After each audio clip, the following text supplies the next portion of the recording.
Hi hi everyone. So today topic వచ్చేసి UDP, user datagram protocol. So previous class I'm explaining TCP and IP. So UDP అంటే ఏంటంటే it is a connectionless communication protocol that sends independent packet of data call datagram from one computer to another. UDP అంటే ఏంటంటే it is a connectionless communication protocol అమ్మ. ఇక్కడ ఏంటంటే independent packet of డేటాని send చేస్తాం one computer to another computer. So ఆ independent of data అని ఏమంటారంటే డేటాగ్రామ్ అని అంటారు. ఓకేనా. సో యూడిపి యొక్క యూజెస్ వచ్చేసి మెయిన్లీ 3 టైప్స్ ఉన్నాయమ్మా. ఫస్ట్ యూజ్ వచ్చేసి it is implemented DNS. DNS అంటే domain naming system. Second use వచ్చేసి it allows VoIP. Third use వచ్చేసి it is free from overhead to message delivery. First use వచ్చేసి it is implemented DNS అంటే domain naming system. So what is DNS? So డిఎన్ఎస్కి మీకు best example వచ్చేసి domain name system. So domain naming system అంటే ఏంటంటే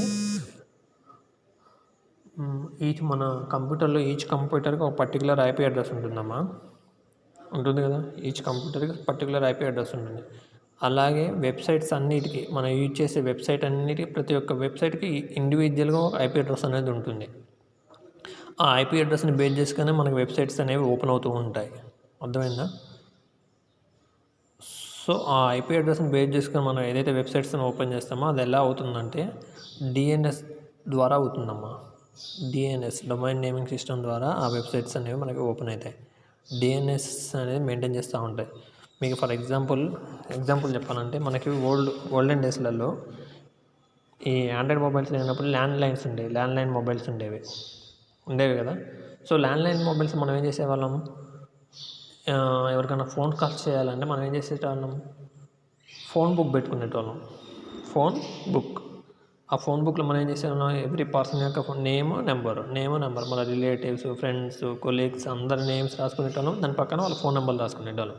ఎందుకంటే అంతమంది names మనం గుర్తుపెట్టుకోలేము కదా. ఇప్పుడంటే ఆండ్రాయిడ్ ఫోన్స్లలో ఫోన్ బుక్ ఉంది కాబట్టి ఎప్పటికప్పుడు నేమ్స్ అనేవి ఫోన్లో స్టోర్ చేసుకుంటున్నాం. అప్పుడు లేదు కాబట్టి ఏం చేసేవాళ్ళం, ఒక సపరేట్గా ఒక ఫోన్ బుక్ అనేది పెట్టుకొని మన రిలేటివ్స్, ఫ్రెండ్స్ వాళ్ళందరి నేమ్స్, నెంబర్స్ అనేవి ఆ బుక్లో రాసుకొని ఏదైతే ఫ్రెండ్కి కానీ ఎవరికైనా ఫోన్ చేయాలంటే ఆ నేమ్ చూసుకునేది, నేమ్ పక్కన వాళ్ళ ఫోన్ నెంబర్ తీసుకొని ఆ నెంబర్ మనం డయల్ చేసి వాళ్ళతో మాట్లాడేవాళ్ళం.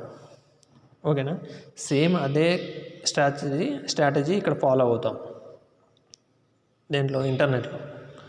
సో ఈ డిఎన్ఎస్ అనేది ఏంటంటే ఒక ఫోన్ బుక్ లెక్క. ఈ డిఎన్ఎస్లో ఏముంటుందంటే డొమైన్ నేమ్ ఉంటుంది అండ్ దానికి సంబంధించిన ఐపీ అడ్రస్ ఉంటుంది. డొమైన్ నేమింగ్ ఉంటుంది, దానికి సంబంధించిన ఐపీ అడ్రస్ అనేది ఉంటుంది. ఫర్ ఎగ్జాంపుల్ మనం బ్రౌజర్లో www.facebook.com అని టైప్ చేసామనుకో, www.facebook.com అనేది డొమైన్ నేమ్ అది. సో ఆ డొమైన్ నేమ్ అనేది ఆ డొమైన్ నేమ్కి ఆ facebook.comకి ఒక పర్టికులర్ ఐపీ అడ్రస్ అనేది ఉంటుంది. ఆ ఐపీ అడ్రస్ ఎక్కడ ఉంటుందంటే డొమైన్ నేమ్ సర్వర్లో ఉంటుంది. సో ఈ డొమైన్ నేమ్ సిస్టమ్ ఏం చేస్తుందంటే మనం ఎప్పుడైతే www.facebook.com అని టైప్ చేసామో ఈ డొమైన్ నేమ్ సిస్టమ్ అనేది డొమైన్ నేమ్ సర్వర్లో చెక్ చేసుకుంటుంది. ఈ facebook.comకి మ్యాచ్ అయ్యే ఐపీ అడ్రస్ ఎక్కడ ఉందా అని చెక్ చేసుకొని ఆ పర్టికులర్ ఐపీ అడ్రస్ మనకు కనపడంగానే దానికి సంబంధించిన ఫేస్బుక్ పేజీని మనకు బ్రౌజర్లో డిస్ప్లే చేస్తుంది. ఇప్పుడు మన ఫోన్ బుక్లో ఏదైనా ఒక పర్టికులర్ పర్సన్కి ఫోన్ చేయాలంటే ఆ పర్సన్ యొక్క నేమ్ సెర్చ్ చేస్తాం. ఆ నేమ్ దొరకగానే నేమ్ పక్కన ఆ ఫోన్ నెంబర్ ఏముందో అది డయల్ చేస్తాం. సో ఇక్కడ కూడా అంతే, www.facebook అనుకోవడం ఆ ఫేస్బుక్ యొక్క ఐపీ అడ్రస్ అనేది సెర్చ్ చేసుకొని ఆ ఐపీ అడ్రస్ దొరకగానే ఆ ఐపీ అడ్రస్కి సంబంధించిన వెబ్ పేజ్ మనకి డిస్ప్లే చేస్తుంది. ఓకేనా. సో దీన్ని ఏమంటారంటే డొమైన్ నేమ్ సిస్టమ్ అంటారు. ఎందుకంటే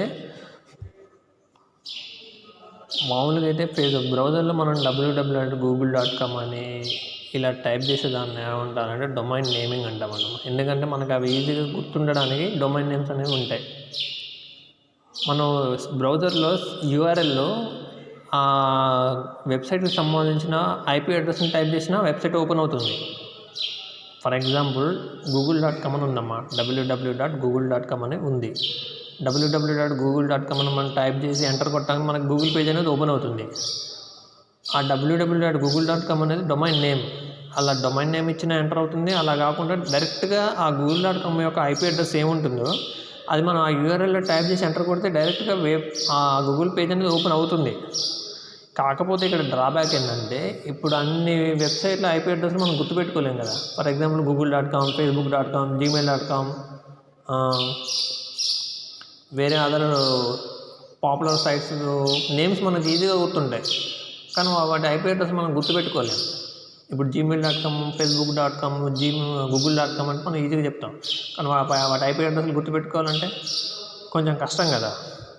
సో అందుకే ఏమవుతుందంటే ఇలా డొమైన్ నేమ్స్ అనేవి ఎక్కువ గుర్తుపెట్టుకోవడం మనకు చాయిసెస్ ఉంటాయి ఐపీ అడ్రస్ కన్నా.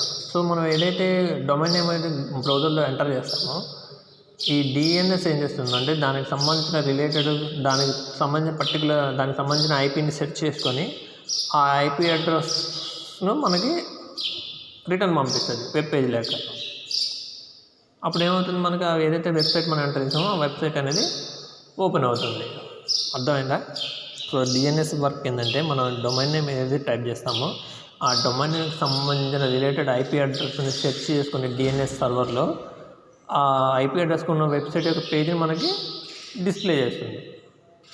అర్థమైందా? సో ఇక్కడ ఏంటంటే డిఎన్ఎస్ సర్వర్లో ఐపీ అడ్రస్లు పాపులర్ వెబ్సైట్స్కి స్టాటిక్గా ఉంటాయమ్మా. ఐపీ అడ్రస్లు అనేవి పాపులర్ వెబ్సైట్స్కి, ఫర్ ఎగ్జాంపుల్ గూగుల్ కానీ, ఫేస్బుక్ కానీ, జీమెయిల్ కానీ, రాడిక్స్ మెయిల్ కానీ, ఫర్ ఎగ్జాంపుల్ పాపులర్ వెబ్సైట్స్ అన్నిటికీ ఏముంటుందంటే ఐపీ అడ్రస్ అనేది స్టాటిక్గా ఉంటుంది. అది ఎప్పటికీ అదే ఐపీ అడ్రస్ ఉంటుంది. కొన్ని చిన్న చిన్న వెబ్సైట్స్కి వీటికి ఏంటంటే డైనమిక్ ఐపీస్ ఉంటాయి. సో ఇవి ఏంటంటే 1 వీక్ కానీ, 10 డేస్ కానీ, 1 మంత్ కానీ ఆటోమేటిక్గా చేంజ్ అవుతూ ఉంటాయి డైనమిక్గా. సో అప్పుడు ఏమవుతుందంటే మనం గూగుల్ కానీ, ఫేస్బుక్ కానీ వెబ్సైట్ ఐపీ అడ్రస్లు ఎప్పుడు టైప్ చేసినా కానీ ఆటోమేటిక్గా అది ఓపెన్ అవుతుంది. ఈ ఇయర్ కాదు, నెక్స్ట్ ఇయర్ టైప్ చేసినా కానీ ఆ వెబ్సైట్ అనేది ఓపెన్ అవుతుంది. ఎందుకంటే వాటి ఐపీ అడ్రస్లు అనేది స్టాటిక్ కాన్స్టెంట్గా ఉంటాయి, చేంజ్ అవ్వవు, ఎప్పటికీ అయ్యే ఉంటాయి. కానీ చిన్న చిన్న కంపెనీస్ వెబ్సైట్స్ అవి ఇవి ఏంటంటే కొన్ని డైనమిక్గా ఉంటాయి. డైనమిక్గా ఉండడం వల్ల ఏమవుతుందంటే ఆటోమేటిక్గా 1 వీక్ కానీ, 10 డేస్ కానీ, 1 మంత్ కానీ చేంజ్ అవుతూ ఉంటాయి. అప్పుడు ఏమవుతుందంటే మనం ఈరోజు ఏదైనా డైనమిక్గా ఉన్న ఐపీ అడ్రస్ వెబ్సైట్ ఈరోజు ఓపెన్ చేసామనుకోండి, ఒక 2-3 మంత్స్ తర్వాత మళ్ళీ ఓపెన్ చేసామనుకోండి, అక్కడ మనకి ఎర్రర్ వస్తుంది, your web page not available అని మెసేజ్ వస్తుంది. అప్పుడు ఏం చేయాలంటే మన బ్రౌజర్లో క్యాష్ని వీటన్నిటిని క్లియర్ చేసి మళ్ళీ ఫ్రెష్గా మనం ఓపెన్ చేస్తే అప్పుడు ఓపెన్ అవుతాయి. అర్థమైందా? So this is the DNS work. Next use వచ్చేసి ఇట్ అలౌస్ వివోఐపీ. వివోఐపీ అంటే వాయిస్ ఓవర్ ఇంటర్నెట్ ప్రోటోకాల్. దీనివల్ల యూజ్ ఏంటంటే 2 కంప్యూటర్స్ మధ్య ఆడియో కమ్యూనికేషన్ని ఎస్టాబ్లిష్ చేస్తుందమ్మా. 2 కంప్యూటర్ల మధ్య ఆడియో కమ్యూనికేషన్ని ఎస్టాబ్లిష్ చేస్తుంది. ఏది? VoIP, voice over internet protocol. It is used to communicate between 2 computers with audio. 2 కంప్యూటర్ల మధ్య ఆడియో అనే కమ్యూనికేషన్ ఉండాలంటే వివోఐపీ ప్రోటోకాల్ అనేది ఉండాలి. తర్వాత it is free from overhead to message delivery. It is free from overhead to message delivery అంటే ఏంటంటే messages అయితే ఏదైతే సెంటర్ నుంచి రిసీవ్ డెలివరీ అవుతూ ఉంటాయో వాటి మధ్య ఎటువంటి ఇబ్బంది లేకుండా, ఎటువంటి డ్రాబ్యాక్స్ లేకుండా, ఎటువంటి మెసేజ్ డిలీట్ అవ్వడం, కట్ అవ్వడం ఇలాంటివి ఏం లేకుండా సాఫీగా అవుతూ ఉంటాయి. సో దాన్ని ఏమంటారంటే థర్డ్ పాయింట్ కింద వస్తుంది. అర్థమైందా? సో థర్డ్ వన్ వచ్చేసి Java APIs for UDP. Java APIs for UDP. So ఇక్కడ కూడా 2 క్లాసెస్ యూజ్ చేస్తాం.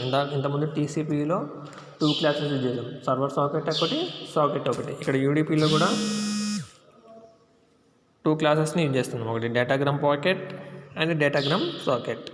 In this mainly 2 classes we are using. First one వచ్చేసి డేటాగ్రామ్ పాకెట్, సెకండ్ వన్ వచ్చేసి datagram socket. So datagram packet అంటే ఏంటో చూద్దాం. The datagram packet class creates 2 constructors. So here one constructor is for sender and another one constructor is for receiver. So ఇక్కడ ఏమవుతుందంటే datagram packet ఏం చేస్తుందంటే ఈ datagram packet class అనేది 2 కన్స్ట్రక్టర్ని create చేస్తుందమ్మా. 2 కన్స్ట్రక్టర్ని create చేస్తుంది. సో ఇందులో ఈ 2 కన్స్ట్రక్టర్స్లో వన్ కన్స్ట్రక్టర్ ఏమో సెండర్కి యూజ్ అవుతుంది, అనదర్ కన్స్ట్రక్టర్ ఏమో రిసీవర్కి యూజ్ అవుతుంది. డేటాగ్రామ్ ప్యాకెట్ అనేది క్లాస్ అనేది 2 కన్స్ట్రక్టర్స్ని క్రియేట్ చేస్తుంది. వన్ కన్స్ట్రక్టర్ ఏమో సెండర్కి యూజ్ అవుతుంది, అదర్ కన్స్ట్రక్టర్ ఏమో రిసీవర్కి యూజ్ అవుతుంది. ఈ సెండర్ కన్స్ట్రక్టర్ అనేది సమ్ యాట్రిబ్యూట్స్ని కలిగి ఉంటుందమ్మా. సెండర్ కన్స్ట్రక్టర్ అనేది సమ్ యాట్రిబ్యూట్స్ని కలిగి ఉంటుంది. ఆ యాట్రిబ్యూట్స్ ఏంటంటే మెసేజ్ కానీ, దాని యొక్క అడ్రస్ కానీ, ఆ సైజ్ ఆఫ్ మెసేజ్ కానీ, లేకుంటే పోర్ట్ నెంబర్ కానీ, లేకుంటే డెస్టినేషన్ సాకెట్ కానీ, వీటన్నిటిని కలిగి ఉంటుంది. ఏది సెండర్ కన్స్ట్రక్టర్ అనేది.